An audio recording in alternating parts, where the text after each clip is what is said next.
이 학기 중세 그리스도교 영성 우리가 오늘 첫 번째로 살펴볼 인물은 생 빅토르의 위고입니다. 1141년에 돌아가신 분인데 위고의 탄생과 초기의 삶은 알려지지 않은 채 어둠 속에 놓여 있습니다. 1115년에 18살이 된 그는 할버슈타트의 주교의 권유로 파리에 가서 그 당시 유명하던 생 빅토르의 학교를 다녔습니다. 얼마 후에 그는 생 빅토르의 아우구스티노 수도회에 입회를 했고 1125년에 이 학교의 교사가 되었으며 1133년에 교장이 됩니다. 그리고의 정신적 역량과 지식 그리고 깊은 신앙은 생 빅토르 학교에 큰 영향을 주어서 이 학교는 중세 교육을 이끌어가는 지도적인 위치에 놓이게 됩니다. 위고는 1141년 2월 11일 44살의 나이로 세상을 떠났습니다. 그 시대의 연대기 저자들은 12세기에 위고와 비교될 만한 인물이 없다고 생각했고 그 중에 몇몇은 위고를 제2의 아우구스티노로 표현을 했습니다. 단테는 위고를 보나벤투라, 아우구스티노와 함께 천국에서 보았습니다. 그 다음 본문 보면 위고의 업적과 작품들 안에 들어있는 그의 뛰어난 사상을 한마디로 요약하면 하느님을 끊임없이 갈망하고 그분을 바라보는 것입니다. 이것을 우리는 신비라고 부를 수 있습니다. 위고에게 신비는 특이하거나 세상을 초월한 황홀경의 상태가 아니었습니다. 위고에게 인간의 모든 인식은 감각으로 지각하는 것에서 시작되고 그것을 이성이 파악하고 이해하려고 시도하는 것입니다. 그러므로 오감으로 지각할 수 있는 구체적인 세상을 체험하는 것이 출발점이고 여기서부터 이성으로 인식작용을 해서 다음 단계로 나아갑니다. 이것이 가능하도록 인간에게 세 종류의 눈이 주어졌습니다. 그 가운데 오직 사물의 외적인 부분을 알아볼 수 있는 육신의 눈만이 남아 있습니다. 이성의 눈은 죄 때문에 흐려졌고 이 세상 전체를 하느님의 계시의 상징과 표지로 이해할 수 있는 관상의 눈은 그 기능을 완전히 잃어버렸습니다. 네, 이 부분이 우리가 이 위고라는 이 특별한 인물을 파악할 수 있는 중요한 단서들을 제공하고 있는데 위고의 신학을 한마디로 요약하면 하느님을 끊임없이 갈망하고 하느님을 바라보는 것입니다. 이것은 모든 신앙인들이 교부들부터 지금까지도 모든 신앙인들이 신앙의 가장 핵심은 하느님을 향한 갈망, 사랑, 그리고 그 사랑의 눈빛으로 하느님을 바라보는 것. 그러니까 하느님과 그런 관계를 맺는 것이죠. 이것은 신비의 영역에 속하는 겁니다. 피조물에 불과한 인간이 창조주이신 하느님과 관계를 맺는 그 자체가 신비라는 거죠. 위고는 이 신비가 특별한 체험 혹은 황홀경 상태 이런 게 아니란 것을 잘 알고 있었습니다. 아직도 그런 것을 신비라고 생각하고 혹은 그런 것에만 목표를 두고 있는 분들이 계시다면 조금 문제가 있어요. 황홀경이 나쁘다거나 그런 게 아니라 어, 하느님께서 어떤 사람에게 그런 황홀경의 상태를 맛보게 하실 수도 있지만 그게 보편적으로 하느님과의 관계를 맺는 그런 통로가 되는 건 아니라는 거예요. 누구나 다 감각적인 그 지각에서 출발해서 뭔가를 인식하잖아요.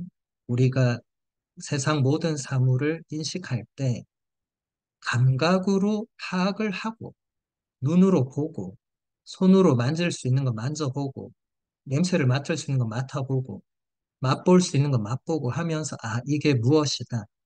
파악을 하잖아요. 이제 그렇게 세상을 체험하고 이제 그러면서 이제 이성적으로 또 작용이 되죠. 아, 이거는 무엇이고 이건 무엇이고. 하느님도 처음부터 신비라고 해서 그냥 황홀경 상태에서 하느님이 짠 하고 나타나서 내가 하느님이니까 너는 나를 믿어라. 이런 차원으로 관계가 시작되는 게 아니다. 그냥 똑같은 그 과정으로 점점점 나아간다는 거죠.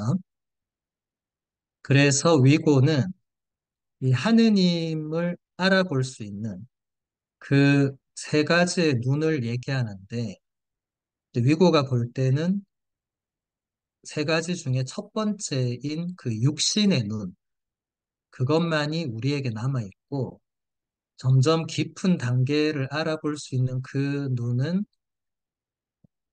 이성의 눈은 죄 때문에 흐려졌고 관상의 눈은 거의 그 기능을 잃어버렸다고 판단했습니다.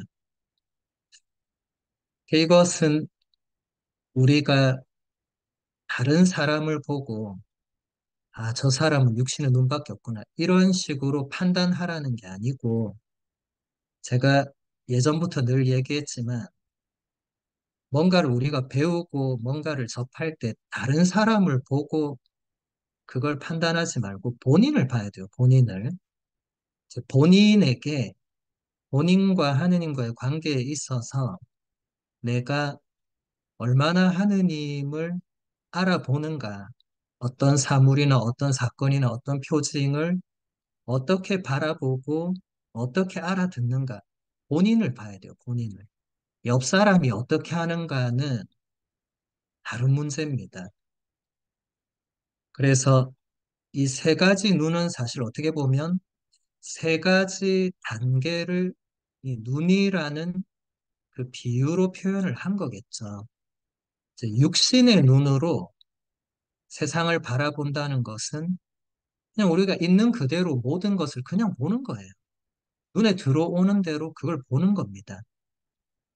근데 이성의 눈은 거기서 이제 그냥 보는 게 아니라 뭔가 그것을 보면서 이성적인 사고와 판단이 거기서 같이 가는 거고, 마지막에 관상의 눈이란 것은 그것을 보면서 이제 그 안에서 하느님의 뜻을 찾을 줄 아는, 혹은 하느님의 현존을 거기서 느낄 줄 아는 그런 단계로 간다는 거죠. 이게 꼭 이 세 단계가 하나 거쳐서 조금 있다 하나, 이런 건 아니에요. 우리 안에 그게 다 있기 때문에, 그런데 이렇게 나누어 놓은 것은 우리가 어떤 시각으로 뭔가를 바라보고 알아듣고 받아들이느냐, 이것은 그때그때 다른 거죠.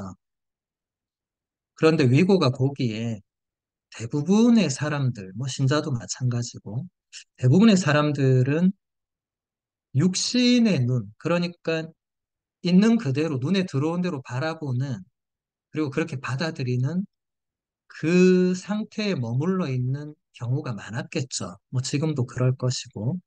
그러니까 이성의 눈은 흐려졌고 관상의 눈은 거의 기능을 잃어버렸다고 표현을 한 겁니다.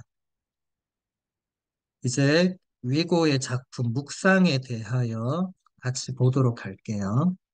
묵상에는 세 종류의 방법이 있습니다. 하나는 창조물에 대한 것이고 다른 하나는 성경에 대한 것이며 마지막으로는 실제적인 행동에 관한 것입니다. 첫 번째는 놀라움에서 생겨나고 두 번째는 독서에서 생겨나며 세 번째는 행동에 대해 사려 깊게 언급하는 데에서 생겨납니다.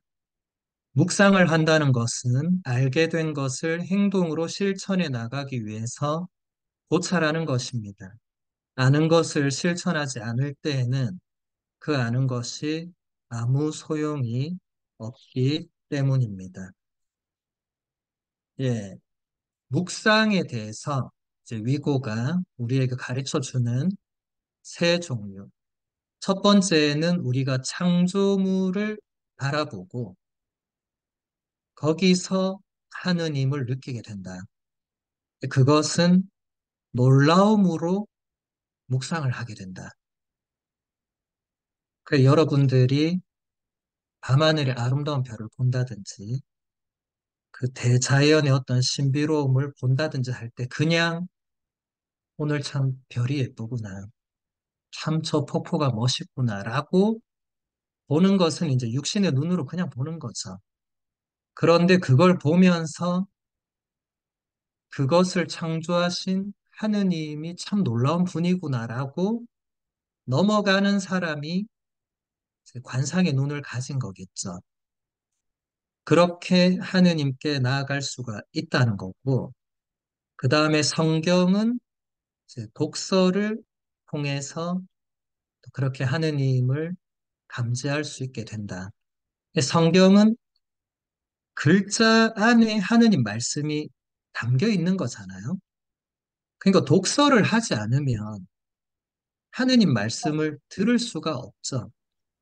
물론 전래 때는 누군가가 읽어주니까 듣게 되죠. 어쨌든 근데 독서잖아요. 그 자체 행위도. 읽지 않으면 들을 수 없죠. 내가 읽든지 누가 읽어주든지 어쨌든 독서를 통해서 하느님 말씀을 듣는 것이죠. 그렇게 해서 하느님께로 나아가게 된다. 성경을 안 읽고 안 들으면 하느님께로 나아가는 게 대단히 어렵겠죠. 그 다음에는 행동으로 실천을 해 나가면서 하느님을 알게 된다.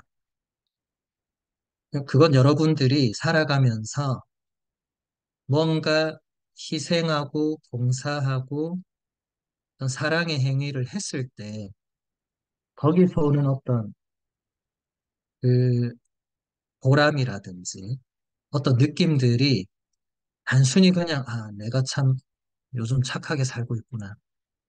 거기서 그치는 게 아니라 이 사랑이라는 게 정말 이 신비로운 거구나. 내가 아는 사람, 내가 그냥 사랑해야 되는 사람만 사랑하는 그 범주 내에서 그렇게 머무르는 것이 아니라 그걸 넘어서는 어떤 사랑을 했을 때, 어떤 희생을 했을 때 거기서 오는 그 사랑의 기쁨, 그리고 그것이 하느님께로부터 온다는 것을 깨닫게 되는 그런 여정을 통해서도 하느님을 인식할 수 있다는 거죠. 자, 그 다음 본문 보도록 하겠습니다. 올바른 행위에 대한 묵상은 두 가지 방향을 가지고 있는데 그것은 바로 내적으로 살펴보는 것과 외적으로 살펴보는 것입니다. 외적으로 살펴보는 것은 다른 사람들 위해서 어떤 가시적인 결과가 따르는가를 살펴보는 것이고 내적으로 살펴보는 것은 양심을 살펴보는 것입니다. 무조건적인 변화를 찾는 사람은 자신이 불만족스러워하고 실증을 느끼고 있다는 것을 드러냅니다. 그러나 진보를 지향하는 사람은 참된 열성을 보여줍니다. 자신이 처한 시기와 장소에 있는 좋은 것에 대해서 실증을 느끼지 않고 더 나은 것을 향해서 꾸준히 노력하면서 결국 자신이 처한 시기에 매우 좋은 것에 도달하는 사람은 가장 훌륭한 길을 걷고 있는 것입니다. 네, 아까 본 그 올바른 행위에 대한 묵상의 이제 두 가지 방향을 구체적으로 위고가 설명하고 있습니다. 외적으로 살펴보는 것은 다른 사람들을 위해서 어떤 가시적인 결과가 따르는가를 보는 것이다. 내가 어떤 행위를 했는데 이게 올바른 것인가, 하느님의 뜻에 맞는 것인가, 내 욕심인가, 이게 도대체 무엇인가를 우리가 판단할 때 그 드러나는 결과를 일단 보고 판단할 수 있다는 거예요. 물론 그게 100% 정확한 것은 아니겠죠. 그래서 내적으로 살펴보는 것이 같이 가야 되는 겁니다. 양심을 살펴보라는 것이죠. 하느님께서 우리의 내면에 양심이란 것을 심어 주셨죠. 그것은 제가 굳이 설명하지 않아도 모든 분들이 알고 계신 것입니다. 우리가 양심 성찰을 하는 이유가 거기 있죠. 양심 성찰을 해보면 내가 오늘 했던 말과 행동이 올바른지 아닌지를 알 수 있죠. 근데 많은 분들이 양심 성찰을 하지 않다 보니까 자기가 하고 있는 말과 행동이 올바른지 아닌지, 하나님 뜻인지 아닌지, 이제 이런 것에 전혀 무감각해지는 거죠. 신앙인들은 성찰을 해야 됩니다. 이 부분은 제가 매 학기마다 얘기를 했죠. 그리고 우리 신앙인들은 저녁 기도와 성물도 끝기도에 반드시 성찰을 하게 되어 있습니다. 저녁 기도 끝기도를 안 하더라도 성찰을 할 수 있죠. 자기 전에 하루를 돌아볼 수도 있고, 일기를 쓸 수도 있고, 아니면 그냥 본인이 개인적으로 성찰을 할 수도 있죠. 그런데 그게 매일 그렇게 잘하는 분도 계시겠지만, 안 하는 분도 계시겠죠. 저녁 기도나 끝 기도를 바치는 분들은 그래도 그 시간에 하루를 돌아보겠죠. 하지만 그조차 하지 않는 분들은 전혀 돌아보지 않으니까 그 다음날 더 심각한 말과 행동을 할 수도 있는 겁니다. 이것은 굉장히 중요한 부분이죠. 자, 그 다음에 무조건적인 변화를 다시 무조건적인 변화를 찾는 사람은 자신이 불만족스러워하고 실증을 느끼고 있다는 것을 드러낸다. 그러나 진보를 지향하는 사람은 참된 열성을 보여준다. 이 위고라는 인물이 굉장히 이 깊은 어떤 묵상 혹은 깊은 그런 사색 혹은 그 신학의 깊이가 이런 문장들에서 드러나거든요. 그리고 이런 문장들을 보면 저하고 지난 학기 혹은 작년 학기를 공부했던 분들은 교부들에게서 이런 문장들을 잘 못 봤을 거예요.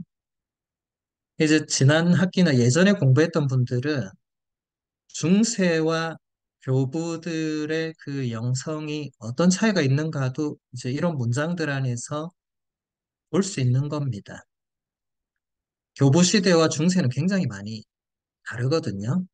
지난 학기 마지막 강의 때 중세 영성의 지평을 우리가 조금 살펴봤는데 시대적 상황이 또 굉장한 영향을 줬죠. 교부 시대에는 박해도 있었고 많은 이단들이 있었고 이 세계사적으로 굉장히 혼란스럽기도 했고 여러 가지가 있었는데 중세에는 그런 것들이 다 어느 정도 안정화되면서 이제 관점이 이 창조물 그리고 인간 이런 것에 집중을 하게 되었다. 위고도 이제 우리 인간의 그 삶의 그 모습을 직접적으로 이제 관찰을 하면서 삶의 자리에서 사람들이 어떤 것을 지향하고 어떻게 행동하고 이런 것을 유심히 관찰하고 거기서 뭔가를 또 찾아낸 거죠. 근데 이게 비록 1000년 전의 인물이지만 지금 우리도 이것을 기준으로 대입을 할 수 있습니다. 우리가 살고 있는 삶의 자리에서 무조건적인 변화를 찾는 사람들이 있을 수 있어요. 본인도 한번 생각해 보면 좋아요. 근데 그것은 불만족스러워하고 실증을 느끼고 있다는 표시다. 물론 여기 지금 수강하고 있는 모든 분들이 자신의 삶의 자리를 100% 만족한다거나 뭐 그런 분들은 거의 없을 거예요. 대부분이 한 번쯤은 혹은 좀 심한 분은 매일 이 삶의 자리를 떠나고 싶어 하고 다른 변화를 찾으려고 하는데 그게 이제 지금 현실에 처한 자신의 어떤 처지와 이런 것에 만족하지 못하고 있다는 거죠. 실증을 느끼고. 그러나 진보를 지향하는 사람은 거기서도 참된 열성이 드러난다. 자, 그 다음 이어지는 그 문장을 보면 자신이 처한 시기와 장소에 있는 좋은 것에 대해서 실증을 느끼지 않고 더 나은 것을 향해서 꾸준히 노력하면서 결국 자신이 처한 시기에 매우 좋은 것에 도달하는 사람이 가장 훌륭한 길을 걷고 있는 것이다. 이게 무슨 말이냐면 우리가 누구나 다 자신의 그 삶의 자리에 불만족스러운 것과 실증이 나는 요소가 있겠죠. 없는 사람은 아마 거의 없을 겁니다. 나는 지금 내 삶의 자리, 나의 사람들, 나의 직장, 나의 일, 모든 것에 만족한다. 이런 사람은 거의 없을 거예요. 대부분 불만이나 실증이 있을 건데, 그런데 위고는 거기서 좋은 것을 발견하는 그게 중요하다. 그리고 불만과 실증이 있더라도 더 나은 뭔가를 바라보고 앞으로 나아가는 그런 사람들이 훌륭하게 삶을 살아가는 사람이다. 자, 여러분, 대부분 우리는 자신의 삶의 자리와 그 환경과 사람을 컨트롤할 수가 없어요. 그걸 내 힘으로 바꾸거나 하루아침에 뿅 하고 내가 사라지거나 뭐 그럴 수가 없어요. 계속 그 환경에서 그 자리에서 그 사람들과 살아야 됩니다. 싫든 좋든. 매일 불만에 찬 사람은 매일 불만에 차 있겠는데 그게 훌륭한 삶의 자세가 아니라는 거죠. 그런 사람들은 언젠가 불만이 쌓이고 실증이 쌓이고 하면 이제 엉뚱한 데서 그게 터지고 폭발하거나 아니면 골마서 쌓여서 병이 들거나 그런 식으로 되겠죠. 그래서 지금 나에게 주어진 환경, 시기, 장소, 이런 모든 것에서 분명히 좋은 것이 있다. 하느님께서 주신 좋은 선물이 분명히 있다. 그것을 찾아서 인간관계도 마찬가지죠. 내 주위에 있는 사람들이 다 완벽하지 않습니다. 내 친구들이 모두 좋은 사람들은 아니죠. 나도 사실 장점과 단점이 있죠. 그러니까 거기서 좋은 것을 찾아서 그것에 대해서 하나님께 감사하면서 앞으로 더 나아가려고 그리고 어쨌든 자신을 변화시키려고 애쓰는 게 좋은 길이다. 우리는 다른 사람을 변화시킬 수 없습니다. 지금 내 삶의 자리를 내가 갑자기 바꿀 수 없습니다. 우리가 바꿀 수 있는 유일한 것은 나 자신밖에 없어요. 내 마음과 내 생각과 내 행동을 바꿀 수 있습니다. 물론 그것도 쉽지 않죠. 대단히 어렵습니다만 노력하다 보면 좋게 바뀔 수 있죠. 기도를 전혀 하지 않던 사람이 어떤 목표를 정해서 내가 저녁 기도는 매일 하겠다. 해서 전혀 하지 않던 사람이 이제 매일 저녁 기도를 하면 그 사람은 어느새 기도를 전혀 하지 않던 사람에서 적어도 매일 저녁 기도는 바치는 사람으로 바뀔 수 있죠. 이건 본인이 해야 되는 겁니다. 본인만이 할 수 있고 누가 옆에서 뭐라 한다고 명령한다고 시킨다고 되는 일이 아니죠. 그 다음 클레르보의 베르나르도 성인을 보도록 하겠습니다. 마지막 교부라고 불리는 베르나르도는 12세기 초 교회 안에서 그리고 정치적 영역에서 일어난 사건들의 실질적인 영향을 준 인물입니다. 그는 분명히 자신이 살던 시대의 양심이었습니다. 1090년 귀족 가문에서 태어난 베르나르도는 1112년에 30명의 동료들과 함께 시토의 개혁 수도회에 입회했습니다. 이 수도회는 1098년 몰레메 로베르트에 의해 설립된 것으로 베네딕토 성인의 수도 규칙을 엄격하게 실천하고자 했습니다. 단순한 생활, 육체노동, 세상과의 격리는 시토에서 처음 수도회를 시작할 때부터 창립자가 추구한 새로운 삶의 핵심이었습니다. 이 세 가지는 지금도 모든 수도회와 신학교의 핵심적인 내용이 됩니다. 단순한 생활, 육체노동, 세상과의 격리. 그리고 이것은 어느 정도는 신앙인들에게도 이게 삶의 핵심이 되어야 되는, 우리 지난 학기에 배웠던 분들은 기억나시죠? 신앙인은 어느 정도는 수도자처럼 살아야 된다. 왜냐하면 우리가 가야 하는 길, 그게 예수 그리스도께서 걸어가셨던 길이고 그게 십자가의 길인데 그 길을 따라가기 위해서는 어느 정도는 수도 생활을 해야 된다. 지금 제 말은 신자들이 수도원을 들어가야 된다 이런 게 아니고 그 수도 정신이 우리 신자들에게도 어느 정도는 필요하다 기본적으로. 지난 학기에도 제가 그런 얘기를 했어요. 많은 신자들이 나는 사제가 아니니까 나는 수도자가 아니니까 그냥 이렇게 살면 되지 뭐. 그런 경향이 많다고 했죠. 근데 그건 좋지 않은 겁니다. 신자라고 해서 사제가 아니라고, 수도자가 아니라고 해서 나는 그냥 대충 살아도 되는가? 아니죠. 예수님은 신자들은 대충 살고, 수도자는 엄격하게 살고, 사제는 거룩하게 살고, 그렇게 예수님이 한 번도 구분해서 말씀하신 적이 없잖아요. 교부들도 한 번도 그것을 구분해서 가르친 적이 없습니다. 모든 신앙인에게 똑같이 적용했어요.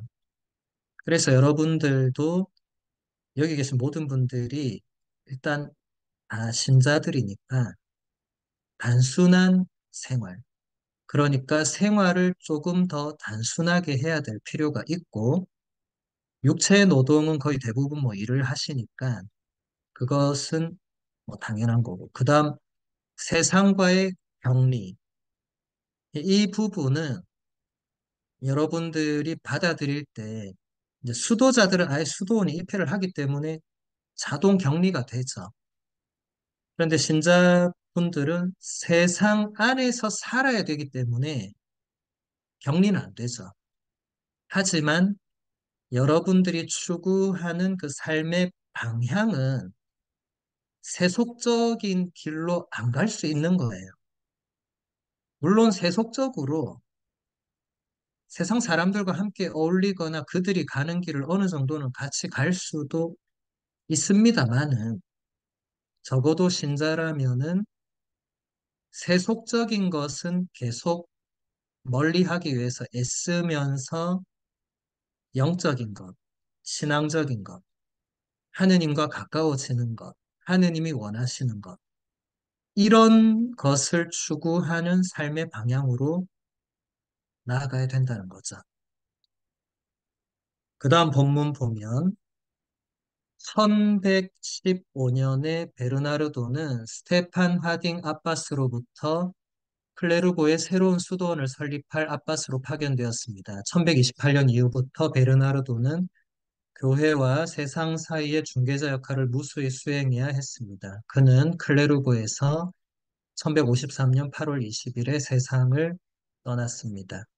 그래서 오늘도 8월 20일이 베르나르도 성인의 축일이죠. 베르나르도의 작품 안에는 중세 전성기의 스콜라 신학이 번성하기 직전에 관상수도회 신학이 들어 있습니다. 그에게는 그리스도 안에서 깊은 일치를 이루는 성경이 그의 사상과 신심의 원천이었습니다. 그는 이 땅 위에서 살아간 구체적인 예수님께 특별한 관심을 보였습니다. 그에게 있어서 주안점은 예수 그리스도의 육신 안에 숨겨진 신성에 대한 도찰이었습니다. 또한 베르나르도는 구원 역사 안에서 수행한 마리아의 역할에 대해서 강조했습니다. 베르나르도가 왜 마지막 교부라고 불리는지 그 이유가 지금 이 본문에서 잘 드러납니다.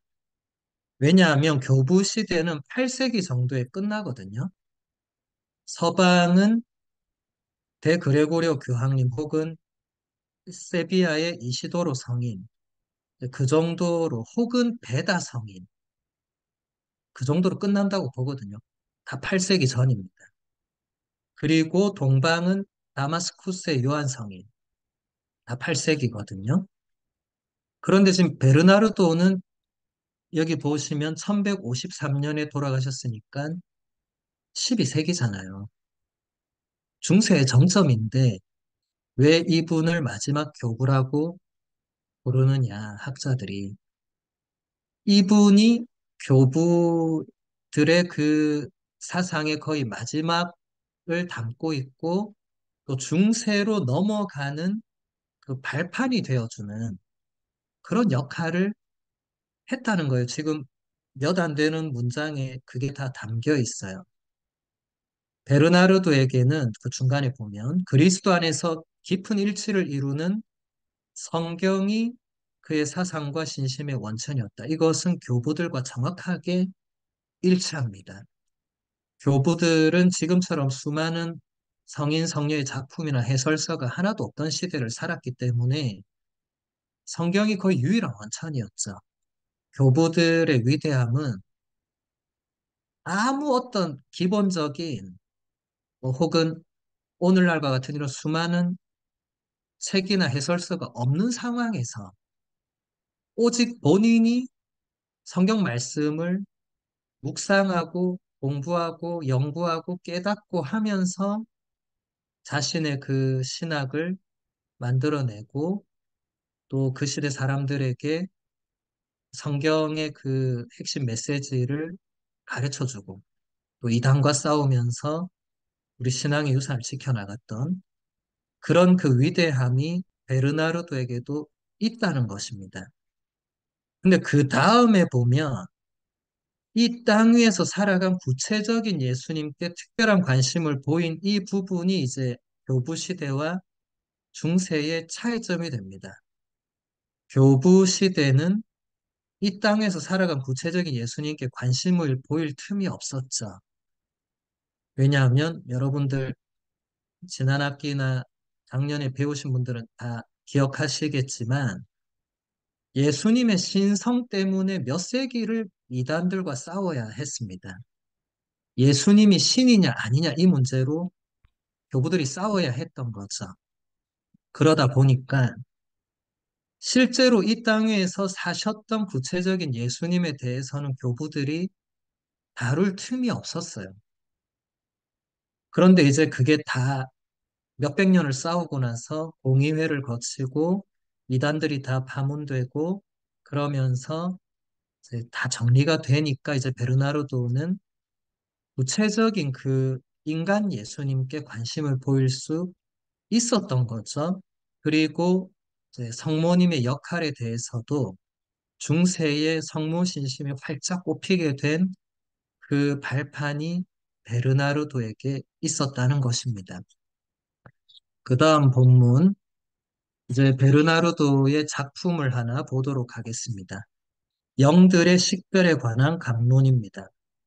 바오로 사도는 우리가 육체를 따라 살면 죽을 것이라고 증언했습니다. 왜냐하면 육체를 따르기로 결정한 사람은 하느님의 마음에 들 수 없기 때문입니다. 육체의 씨앗을 뿌리는 사람은 육체로부터 멸망을 수확할 것입니다. 그러나 우리가 정신을 통해 육체의 행위를 물리치면 살게 될 것입니다. 왜냐하면 하느님의 성령으로 인도되는 사람은 하느님의 자녀이고 정신의 씨앗을 심는 사람은 정신으로부터 영원한 삶을 수확할 것이기 때문입니다. 자, 각주들 한번 볼게요. 각주 1번. 여러분이 육에 따라 살면 죽을 것입니다. 그러나 성령의 힘으로 몸의 행실을 죽이면 살 것입니다. 로마서 8장 13절에 구절이죠. 오늘날과 달리 교부 시대와 중세에는 직접 인용, 간접 인용, 각주, 미주 이런 게 전혀 없던 시대죠. 그러니까 이 각주들은 베르나르도가 다른 게 아니고 후대의 학자들이 베르나르도의 작품을 보고 아, 베르나르도 성인이 성경에 이 구절을 가져왔구나 혹은 이 구절을 적용하고 있구나 이 구절을 이렇게 해설하는구나 라고 한 겁니다. 여러분 지금 이 각주를 보시면서 교부들도 마찬가지고 각주는 교부나 그 중세 신비가들이 본인이 다른 게 아니에요. 이것은 현대 학문의 도구들이죠. 자, 각주 2번도 볼게요. 하느님의 영의 인도를 받는 이들은 모두 하느님의 자녀다. 자, 본문 보세요. 하느님의 성령으로 인도되는 사람은 하느님의 자녀다. 베르나르도 성인은 성경을 거의 그대로 지금 인용을 하고 있죠. 현대 학문으로 치면 이런 것은 이제 직접 인용이 되겠죠.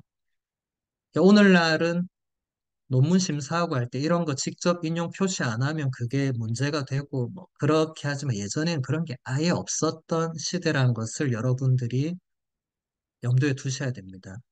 각주 3번. 사람은 자기가 뿌린 것을 거두는 법입니다. 자기의 육에 뿌리는 사람은 육에서 멸망을 거두고 성령에게 뿌리는 사람은 성령에게서 영원한 생명을 거둘 것입니다.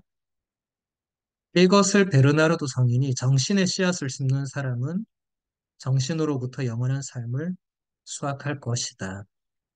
네, 같은 말이죠. 우리가 신앙인으로 산다고 말한다면 어디에 씨를 뿌리는가를 생각해 봐야 됩니다.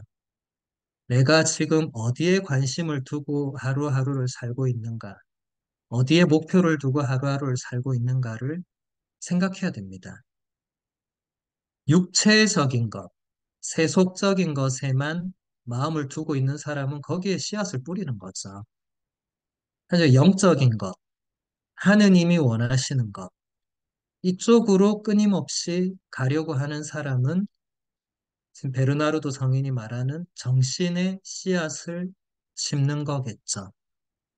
그렇게 하는 사람들이 영원한 삶을 얻을 수가 있고, 그렇지 못한 사람은 영원한 생명을 얻기가 당연히 어렵겠죠.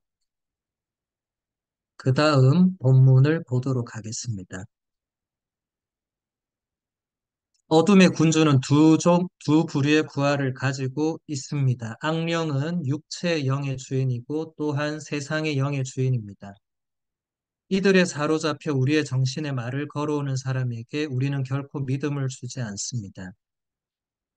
왜냐하면 이들이 원하는 것은 우리 육체의 죽음이 아니라 이보다 훨씬 더 심각한 영혼의 죽음이기 때문입니다. 이들은 본성적으로 영적 존재이기 때문에 우리는 이들이 건네는 말 속에서 이들을 인식할 수 있습니다.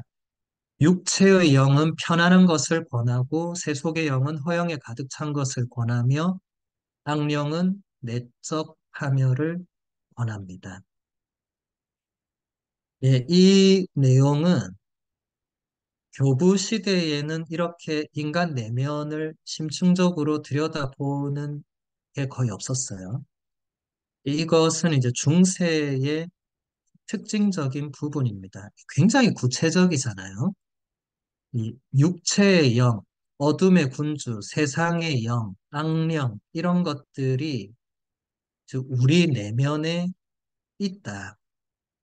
그래서 이들이 우리 내면에서 말을 건네는데 대단히 구체적이에요. 마지막에 보면 육체의 영은 편안한 것을 권하고 세속의 영은 허영에 가득 찬 것을 권하고 악령은 내적 파멸을 권한다. 아마 여러분들 내면에서 다 한 번씩은 이것을 경험해 보셨을 것입니다. 지금 기도해야 되는데, 기도를 하려고 하는데, 내면에서, 야, 너 아까 굉장히 고생했잖아. 너 지금 좀 쉬어야 돼. 라고 말하잖아요. 내면에서. 그러면 순간적으로 이제 갈등을 하죠. 아, 나 기도해야 되는데, 근데 아, 나 아까 정말 열심히 했지. 그래, 조금 쉬어야지. 둘 중에 하나 선택해야 되죠. 허영에 가득 찬 것도 마찬가지죠. 예수님께서 가난하게 살라고 했기 때문에 아, 난 가난하게 살아야지. 근데 이제 쇼핑몰을 갔어요. 갔는데 이 뭔가 돋보이는 뭔가를 본 거예요. 저거를 사면 내가 돋보이겠지? 그러면 내면에서 그래, 사라. 네가 저걸 사야 다른 사람들이 너를 바라볼 거야. 이런 게 또 막 온단 말이죠. 그러면 내가 분명히 가난하고 검소하게 살아야지 생각하거나 결심했는데 또 둘 중에 하나를 선택해야 돼요. 근데 이런 식으로 그들이 건네는 말 속에서 그것을 인식할 수가 있다는 거예요, 인간이. 내면에서 뭔가가 들려올 때 그것을 잘 보면 이게 어둠의 군주의 말인가 아니면 성령께서 이끄시는 건가를 분별할 수 있다는 거예요. 굉장히 구체적이죠. 그럼 반대는 어떤 것이냐? 그 다음 본문을 보도록 하겠습니다. 구원을 가져오는 생각들은 다음과 같습니다. 육체를 통제하는 것, 겸손한 마음을 가지는 것, 일치를 유지하는 것, 형제들에게 사랑을 베푸는 것, 여러 가지 덕행들을 실천하려고 노력하는 것, 그리고 지켜가려는 것, 그리고 더 깊이 실천하려는 것입니다. 근데 우리가 아까와 같은 그런 내면의 소리 혹은 유혹에 끌려가지 않으려면 일단 육체의 욕망을 최대한 통제하려고 애써야 되고 겸손한 마음을 지니려고 노력해야 되고 또 다른 사람들과 또 공동체 안에 있는 사람들과 일치를 유지하려고 애써야 되고 또 이웃과 형제들에게 사랑을 베풀려고 해야 되고 덕행을 실천하려고 노력해야 된다. 그렇게 할 때 점점 우리는 그런 악한 영 혹은 세속의 그런 영의 소리가 아니라 성령께서 우리에게 주시는 그런 생각을 알 수가 있다는 거죠. 근데 이거 여러분 보면 다 아는 것들이죠. 여러분들이 신앙생활 하면서 다 듣고 배우고 했던 것들입니다. 근데 문제는 실천이죠. 그러니까 베르나르도 성인도 깊이 실천해야 된다. 아는 것에서 끝나면 안 되고 실천으로 나아가야 된다. 아까 위고도 마찬가지의 얘기를 했죠. 아는 것과 실천하는 것은 다른 문제죠. 모르면 물론 실천도 안 되겠죠. 근데 알면서 실천 안 하는 건 또 다른 문제죠. 알면 실천을 해야 되는 거죠. 날마다 우리의 불쌍한 처지를 보살펴 주시는 하느님의 자비는 얼마나 큽니까? 하느님께서는 우리가 경직된 마음으로 당신의 말씀에 귀를 기울이지 않는데도 나무라지 않으시고 우리가 있는 곳에서 말씀을 건네시고 우리를 보살펴 주십니다. 하느님께서는 사랑의 방에서 우리를 부르십니다. 하느님께서는 우리의 호의를 반드시 필요로 하지 않으십니다. 그럼에도 불구하고 우리에게 당신께 돌아오라고 외치십니다.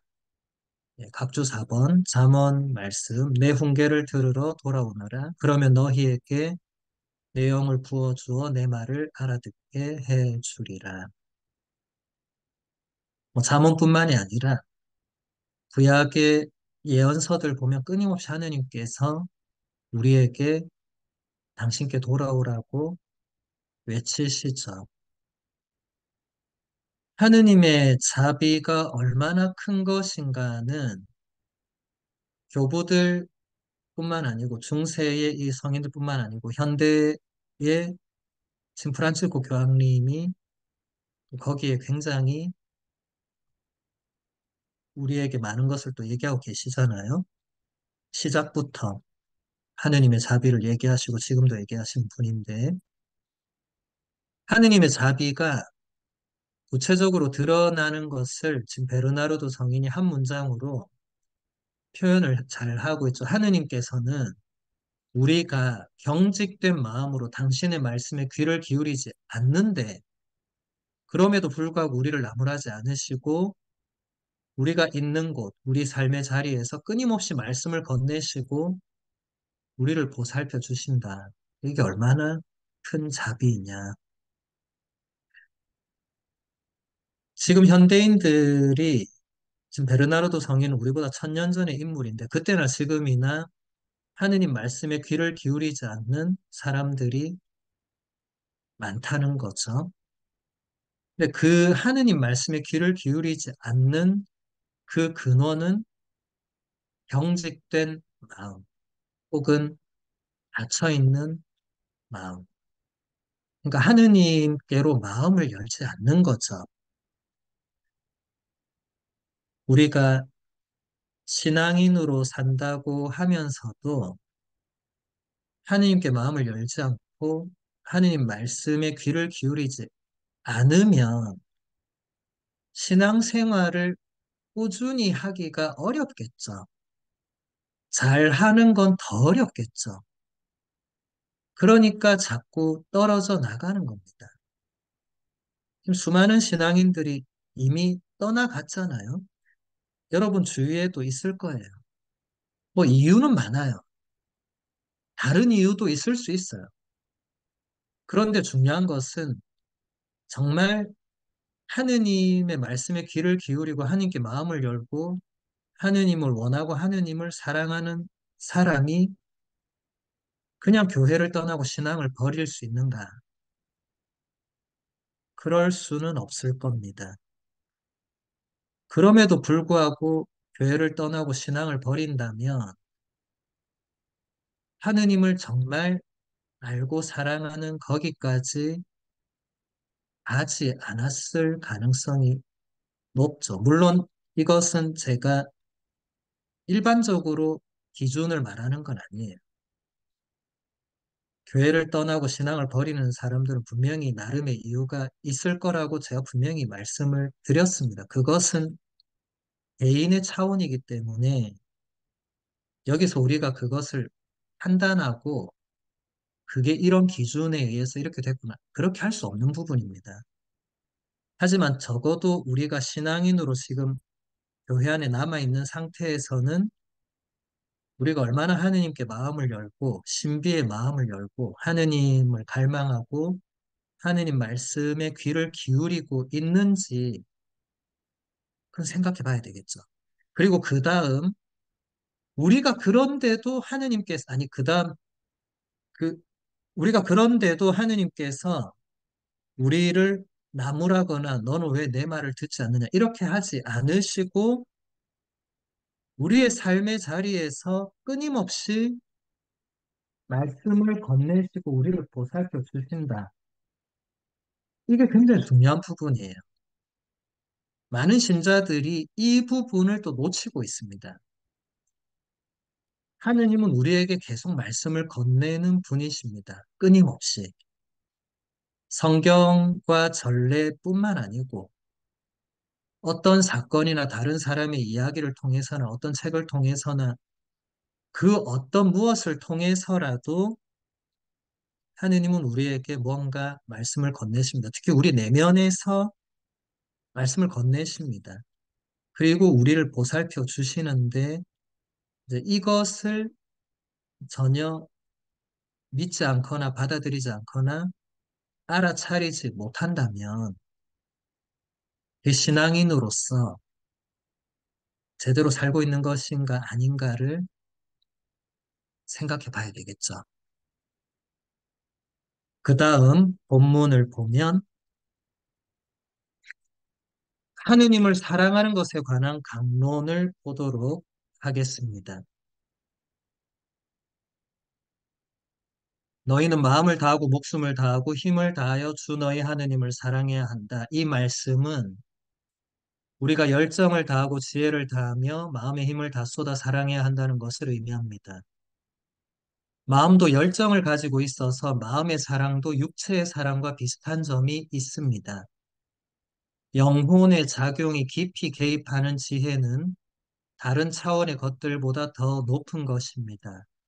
영혼은 지혜의 방이라고도 합니다. 그러므로 정성을 다하여 하느님을 지혜롭게 사랑하도록 노력해야 하겠습니다. 네, 각주 5번 보면 하느님을 사랑하는 것은 베르나르도 성인이 자주 언급하는 중심 주제 중에 하나입니다. 그는 하느님을 완전하게 사랑하는 길에 대한 글을 자주 썼습니다. 자, 신명기 6장 4절, 5절, 6절 그 부분은 여러분이 잘 아시는 그 쉐마 이스라엘의 내용입니다. 유대인들이 아침마다 이 성경 구절을 이제 입으로 외우는 구절이기도 하죠. 마음을 다하고 목숨을 다하고 힘을 다하여 주 너희 하느님을 사랑해야 한다. 신앙인의 핵심은 신앙의 첫 번째 본질은 하느님을 사랑하는 겁니다. 베르나르도 성인은 이것을 간파한 거죠. 그래서 가장 중심 주제로 하느님을 사랑해야 된다. 이제 교부 시대랑 조금 이제 결이 다른 느낌들을 받으실 겁니다. 교부들은 하느님에 대해서 뭔가 제대로 얘기를 해야 되는 시대였어요. 하느님을 사랑하기 전에 하느님이 누구신가부터 정리해야 되는. 왜냐하면 이단이 동시에 너무 많이 나오기 때문에 하느님에 대해서 제대로 정립을 해야 되는 그 단계에 있을 수밖에 없었고, 이제 그게 다 정리되고 나니까 이제 구체적으로 신앙인은 하느님을 사랑해야 하는 존재다. 하느님을 사랑하기 위해서는 하느님을 그만큼 알아야 되겠죠. 하느님을 알기 위해서는 하느님의 말씀이 담겨 있는 성경을 읽고 묵상해야 되겠죠. 공부도 해야 되고. 또 우리는 하느님의 말씀 혹은 하느님의 그 계시가 성경뿐만 아니라 성전을 통해서도 그것이 이어진다고 믿기 때문에 우리가 그래서 지금 교부들을 배우고 또 중세의 이 성인들을 배우는 겁니다. 신앙의 본질은 하느님을 사랑하는 것이다. 여러분들이 내가 신앙생활을 잘하고 있나 이런 의문이 들 때가 있죠. 한 번씩. 대부분 있을 겁니다. 내가 지금 잘하고 있나? 그런 생각이 들 때 다시 이렇게 물어보면 됩니다. 내가 지금 하느님을 얼마나 사랑하고 있나? 그걸 생각해 보면 되죠. 여러분, 사랑하는 연인의 관계를 한번 생각해 보면 사랑하는 사람끼리는 서로 어떻습니까? 하루 종일 그 사람을 생각하겠죠. 그리고 하루 종일 그 사랑하는 사람에게 자신의 사랑을 표현하려고 애쓰겠죠. 하루 종일 그 사랑하는 사람과 같이 있고 싶겠죠. 거기에 하느님을 넣어보면 됩니다. 내가 하루 종일 하느님과 함께 있고 싶은가? 내가 하루 종일 하느님을 생각하고 하느님께 내 마음을 드리고 있는가? 나의 하루를 그냥 돌아보면 금방 답이 나오겠죠. 베르나르도 성인도 그런 묵상을 분명히 했을 겁니다. 하느님을 사랑한다는 것이 여기 두 번째 문단에 보면 마음도 열정을 가지고 있어서 마음의 사랑도 육체의 사랑과 비슷한 점이 있다. 제가 설명한 게 바로 이 부분이거든요. 세상의 그 연인들이 서로 사랑하는 그런 부분이 하느님과 우리의 관계에서 사랑에도 비슷한 부분이 있는 거예요. 사랑의 열정이 하느님께도 그렇게 갈 수 있다는 겁니다. 하느님과의 나와의 사랑은 그냥 전혀 다른 어떤 별개의 그런 게 아니고 그냥 세상의 연인들이 또 부부가 서로 사랑하는 그런 게 어느 정도는 비슷한 부분이 있다는 거예요. 그 다음 본문 보겠습니다. 주님께서 배반 당하시던 날 밤에 베드로는 열정과 현명함으로 주님을 사랑하면서 이렇게 말했습니다. 주님, 저는 주님과 함께라면 감옥에 갈 준비도 되어 있고 죽을 준비도 되어 있습니다. 그러나 그는 주님을 강한 힘으로 사랑하지는 못했습니다. 왜냐하면 넘어진 사람은 튼튼한 기초를 가지지 못했기 때문입니다. 위로부터의 힘이 당시에 아직 오시지 않았기 때문입니다. 베드로는 성령을 받은 이후부터는 더 이상 예수님을 모른다고 하지 않고 자유로운 목소리로 이렇게 말했습니다. 하느님의 말씀을 듣는 것보다 여러분의 말을 듣는 것이 하느님 앞에서 옳은 일인지 여러분 스스로 판단하십시오. 우리로서는 보고 들은 것을 말하지 않을 수 없습니다.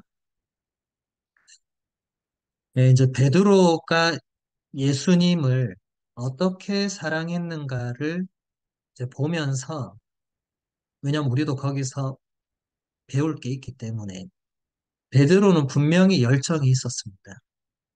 그러니까 이 루카복음서 22장 33절 말씀처럼 베드로는 예수님한테 장담을 했어요. 주님, 저는 주님과 함께라면 감옥에 갈 준비도 되어 있고 죽을 준비도 되어 있다고 호언 장담을 했는데 예수님께서 바로 뭐라고 하셨죠?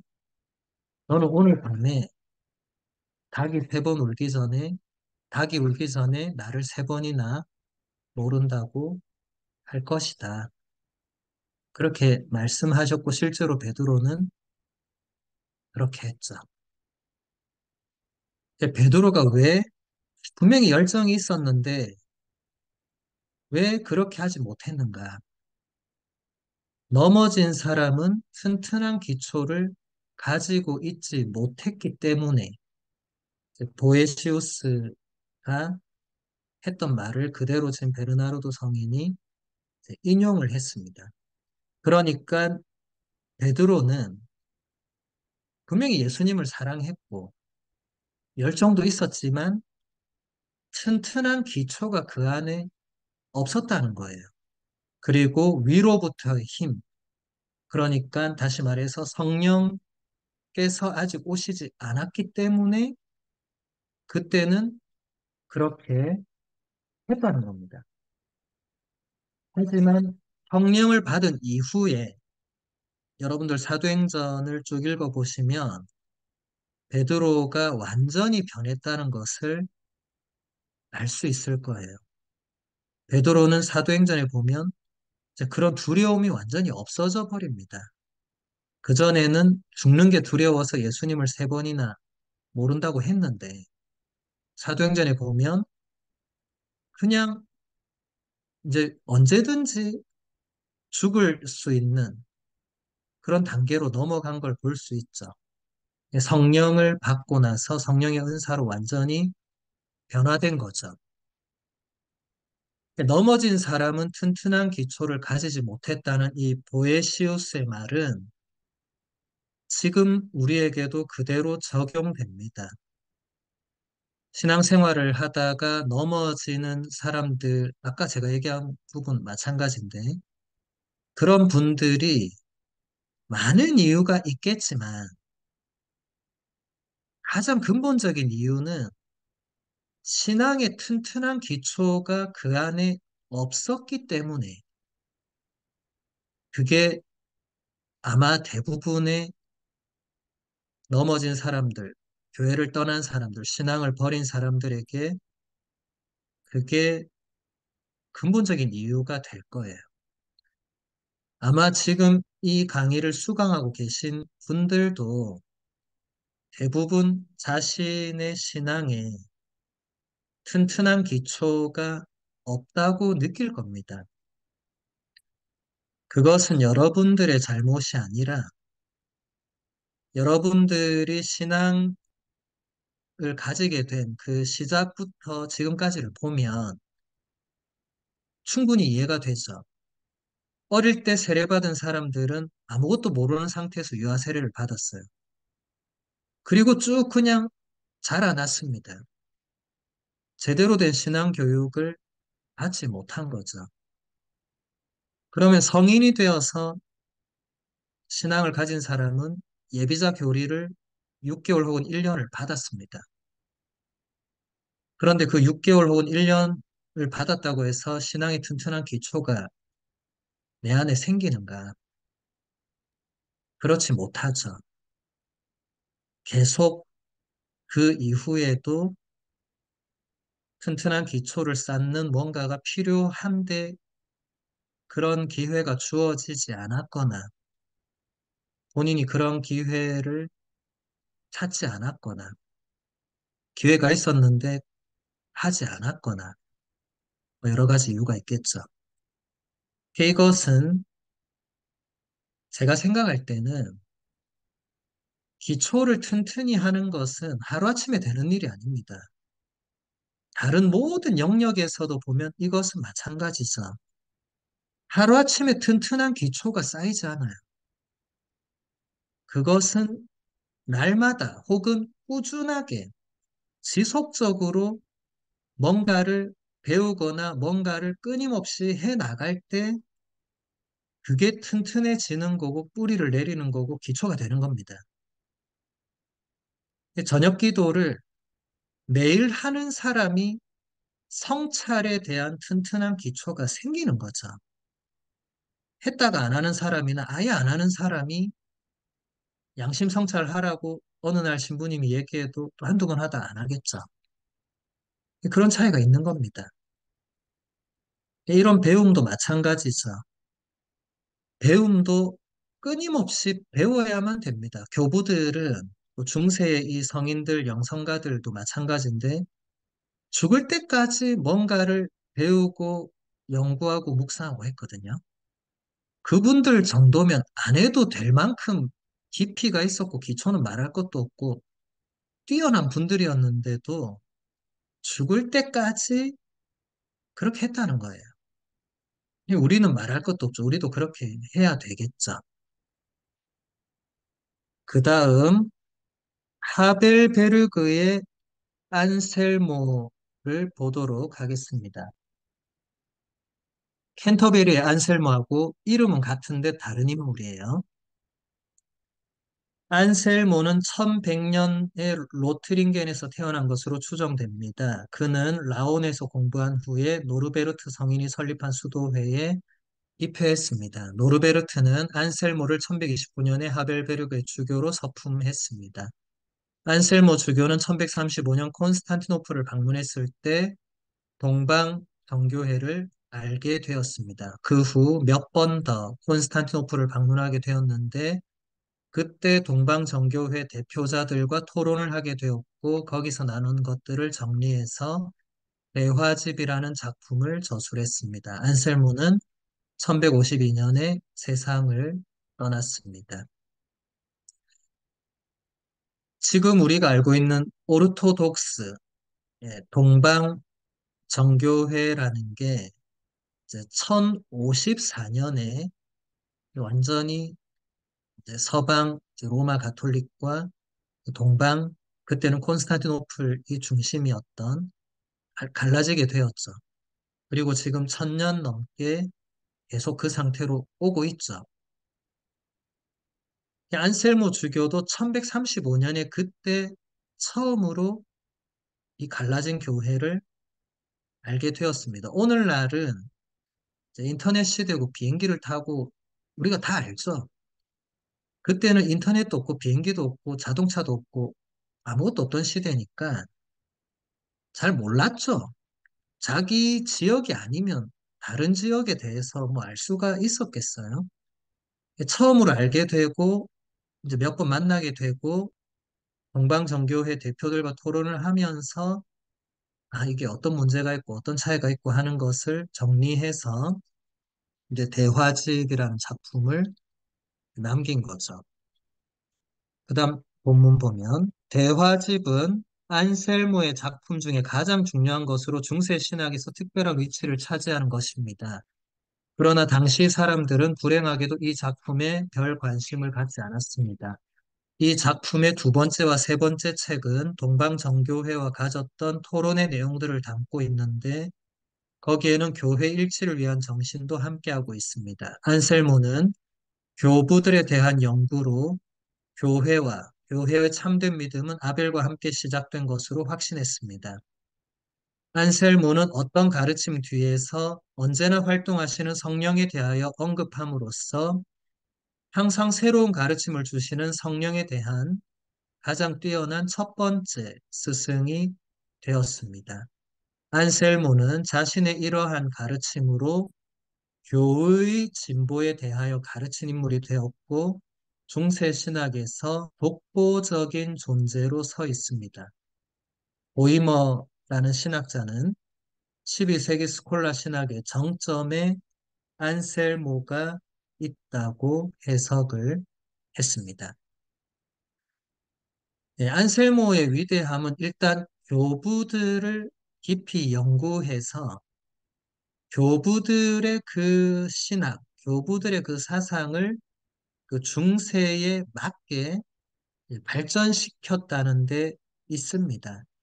사실 교부와 중세는 물론 이제 시대가 다르고 그 주안점들이 다르긴 하지만 교부 없이 중세라는 게 있을 수 없겠죠.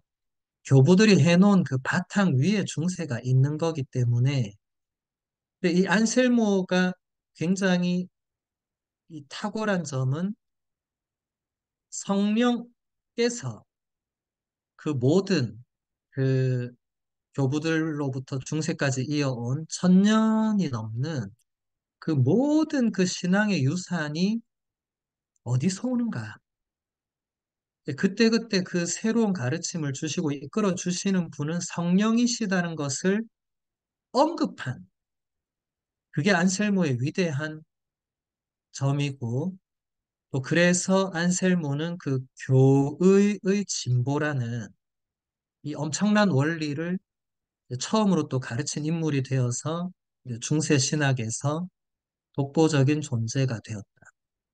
교의라는 말은 이제 여러분들이 도그마라는 단어 들어보셨죠? 네, 그리스어 도그마, 이제 라틴어로도 도그마, 영어도 그냥 도그마고 다. 이 말은 그냥 거의 다른 현대 언어들이 다 그냥 도그마라고 쓰는데 도그마와 독트린은 차이가 있습니다. 도그마는 교의라고 번역이 되고 독트린은 교리라고 번역이 되죠.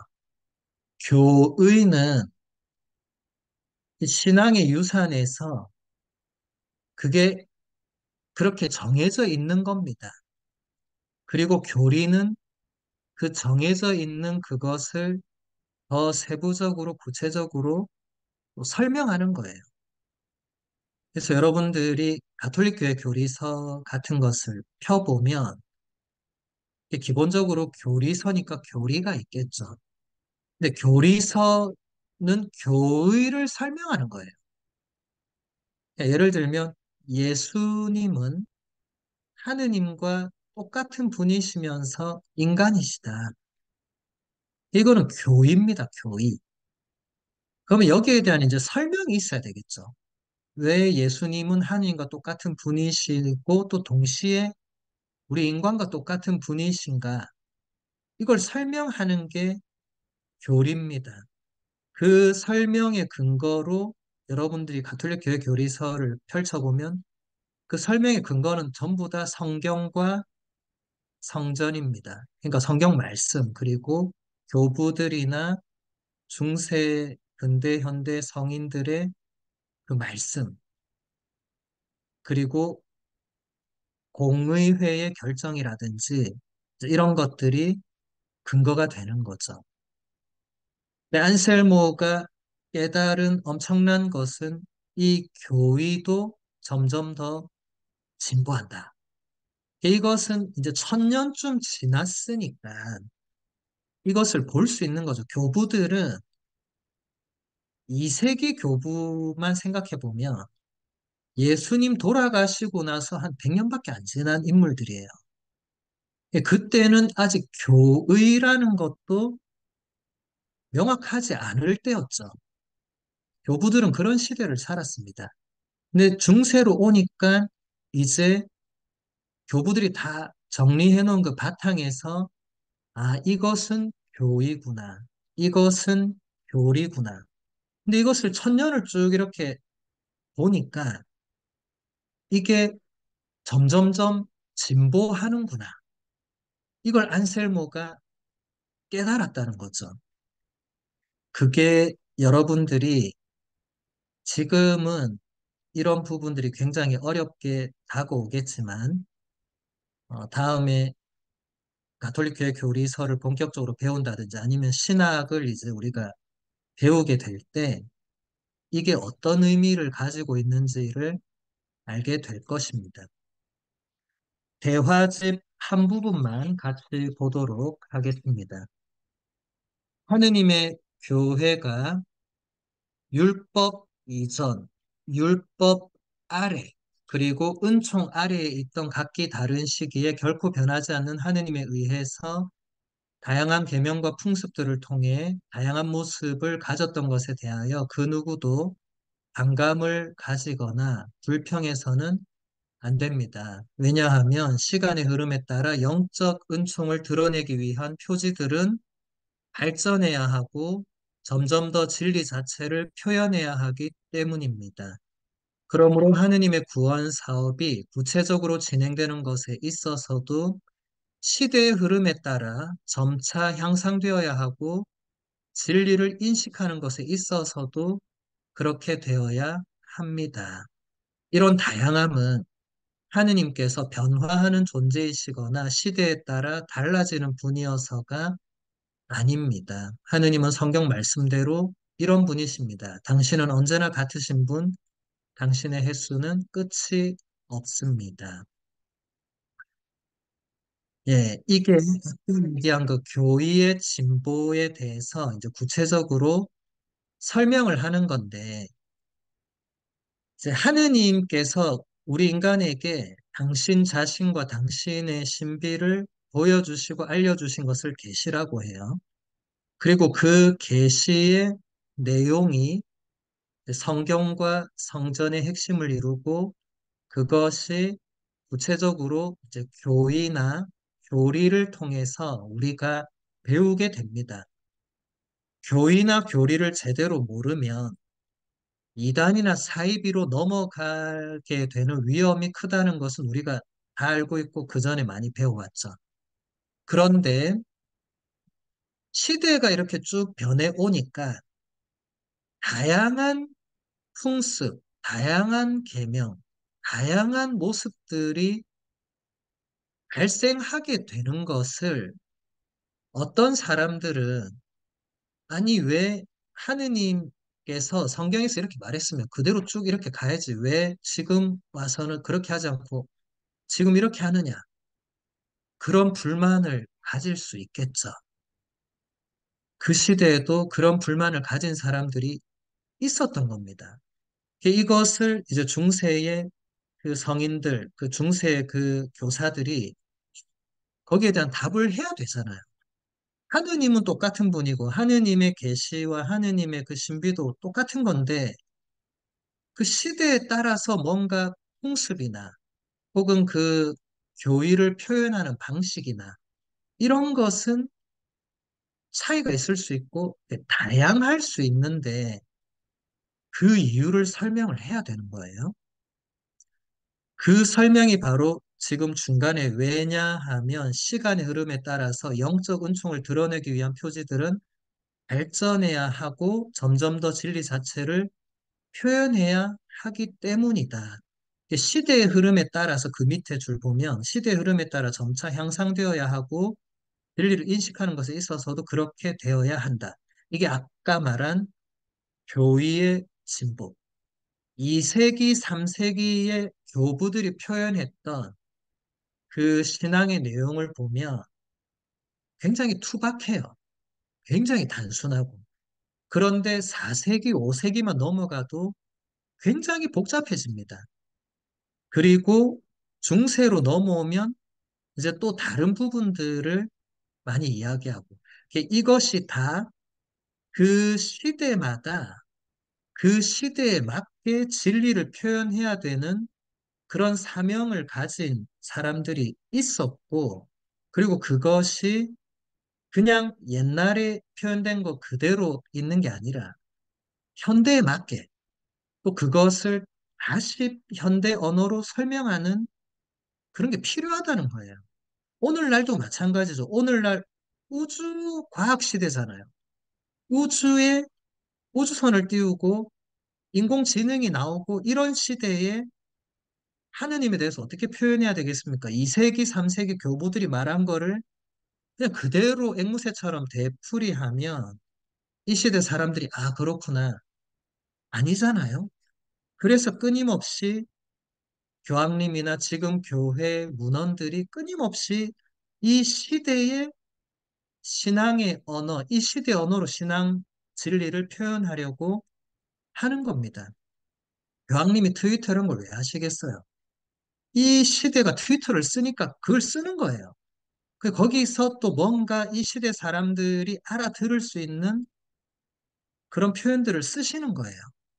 예수님과의 만남은 휴대폰을 충전한 것과 비슷하다. 이런 표현들을 쓰시는 거예요. 이게 2, 3세기 교부들이 그런 표현을 어떻게 썼겠습니까? 그렇죠?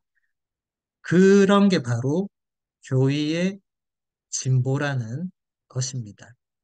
이 부분은 다음에 또 우리가 중세의 다른 신비가들을 볼 때 아마 같이 볼 기회가 있을 겁니다. 오늘 이제 시간이 다 됐기 때문에 여기서 마무리하도록 하겠습니다.